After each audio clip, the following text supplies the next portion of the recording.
मेरा नाम मीरा है। मैं 24 साल की शादीशुदा लड़की हूँ। मेरे पति का नाम मोहन है और 27 साल के हैं। मेरा एक बेटा 3 साल का है और उनका नाम मनीष है। हमारे साथ मेरे ससुर जी भी रहते हैं।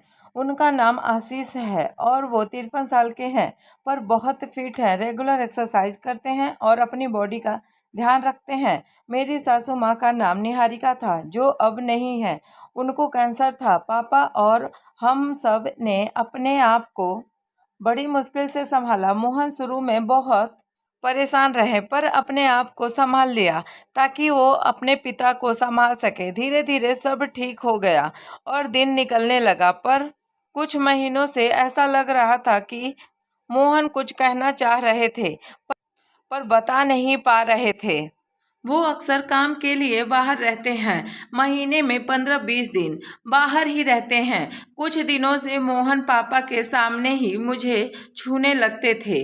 मेरी कमर में हाथ डाल देते तो कभी मुझे गाल पर किस कर देते। मेरी नज़र जब पापा पर पड़ती तो वो भी हमारी तरफ ही देख रहे होते थे। मुझे शर्म भी आती थी, तो मैं मोहन को बोलती थी कि ऐसा मत किया करो, लेकिन वो मानते ही नहीं थे।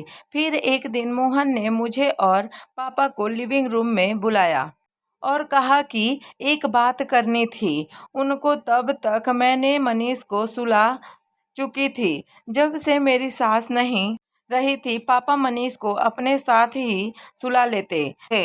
रात में मनीष को अपने दादाजी के कमरे में सोने में अच्छा लगता था और उनका अकेलापन भी दूर हो जाता था। पापा ने मोहन से पूछा कि क्या बात थी, और जो बात मुझे पता चली वो सुन के तो मेरे होश उड़ गए।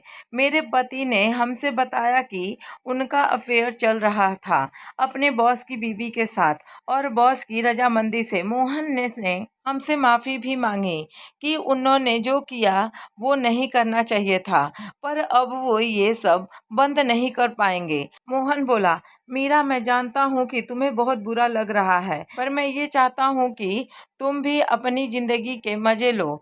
फिर मोहन ने पापा से कहा, आप भी बहुत अकेले हो गए हो माँ के जाने के बाद। मैंने मोहन से पूछा, कहना क्या चाह रहे हो? तो उन्होंने बताया। वो सुन के तो मैं सकते में आ गई। पापा ने मोहन से कहा, तुम पागल तो नहीं हो गए हो? ये क्या कह रहे हो? शर्म नहीं आती तुम्हें?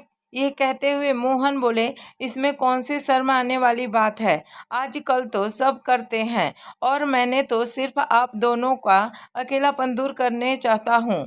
इसलिए तो आप दोनों से कह रहा हूँ कि आप दोनों आपस में करना शुरू कर दो।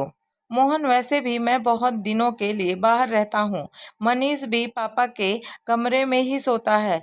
तब आप दोनों हमारे बेडरूम में आराम से सो सकते हैं और आपको डिस्टर्ब करने वाला भी कोई नहीं होगा। मोहन, देखो, मेरा तो बाहर काम हो जाता है, पर तुम दुखी रहती हो मीरा, और ये मैं जानता हूँ, इसलिए कह रहा हूँ।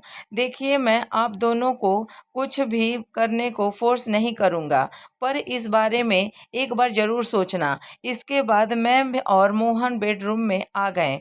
फिर मोहन ने मुझे बाहों में भर लिया और किस करने लगे, पर मैं थोड़ा गुस्सा थी उन पर कि ऐसे कैसे वो अफेयर कर सकते हैं, और मुझे पता है भी चलने नहीं दिया। मुझे देखकर मोहन समझ गए कि मैं गुस्सा थी। उन्होंने मुझे फिर सॉरी बोला, पर ये भी कहा कि अब वो अपनी बॉस की वाइफ के साथ अपना अफेयर बंद नहीं कर सक पाएंगे। चलो, अच्छा है मेरे पति मुझसे सच तो कह रहे थे, वरना कुछ पति तो अपनी पत्नियों को अंधेरे में रखते हैं।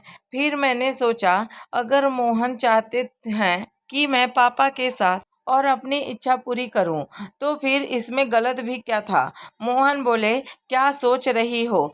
तो मैं बोली, मैं तैयार हूँ। पापा के लिए ये सुनकर मोहन तो पागल ही हो गए और मुझे किस करने लगे। मुझे भी अच्छा लगने लगा। ऐसा लग रहा था कि मोहन बहुत दिन से यही चाहते थे कि ऐसा कुछ हो जाए। मैं, ठीक है, जैसा आप कह रहे हैं वैसा ही होगा। मैंने, हाँ पापा, बहुत अच्छा लग रहा है।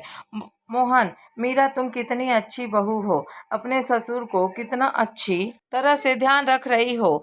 अब ये सिर्फ मेरी है, इस पर सिर्फ मेरा हक है। मोहन, अच्छा मीरा, मुझे कल एक हफ्ते के लिए बाहर जाना है, तब तक तुम अपना काम कर पाओगी ना?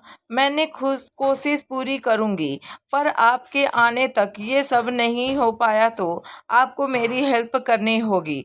मोहन, ठीक है, तुम कोशिश करो, नहीं नहीं तो मैं कुछ सोच के तुम्हें कोई और तरीके से बता दूंगा। ऐसा डिसाइड करके हम लोग सो गए और दूसरे दिन मोहन अपने टूर पर निकल गए और उस हफ्ते मैं पूरी कोशिश करी। दोस्तों, आपको यह कहानी कैसी लगी प्लीज़ कमेंट करके ज़रूर बताएं। अगर अच्छी लगे तो वीडियो को लाइक और चैनल को सब्सक्राइब करें।